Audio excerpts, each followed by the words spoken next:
अधेड़ किसान की हत्या की गुत्थी सुलझी। बता दें कि गाजीपुर जिले के कुंडेश्वर में अधेड़ किसान रामविलास यादव की हत्या हो गई थी।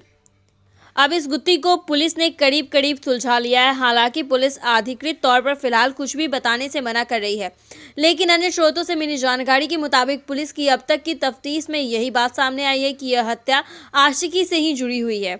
रामविलास यादव का गांव की ही एक अविवाहित और स्वजातीय युवती से संबंध थे। उसी बीच युवती बगल के गांव पखनपुरा के राजभर बिरादरी के युवक से भी जुड़ गई। यह बात रामविलास को नागवार गुजरी। रामविलास ने इसके लिए टोका टाकी शुरू कर दी थी। करीब एक सप्ताह पहले रामविलास और उस युवक में कहासुनी भी हुई थी। तब उसने रामविलास को रास्ते से हटाने की योजना बनाई। उसमें युवती और उसके परिवार वाले भी शामिल थे। रामविलास बुधवार की देर शाम घर से अपने मिर्ची के खेत घूमने के लिए निकले, लेकिन वह अपने पड़ोसी के दरवाजे पर आग तापने के लिए बैठ गए थे। उधर योजना के मुताबिक युवती अपने पिता के फोन से रामविलास को कॉल की और उन्हें खेत की ओर आने को कहा। रामविलास खेत के पास पहुंचे तब वहां पहले से मौजूद युवती के प्रेमी ने उनके चेहरे पर एक जोरदार घूंसा जड़ दिया। रामविलास अचानक इस हमले से लड़खड़ाए, फिर खुद को संभालते हुए खेत की मेड़ पर बैठ गए। तब उस युवक ने पीछे से लोहे के डंडे से उनके सिर पर जोरदार प्रहार किया।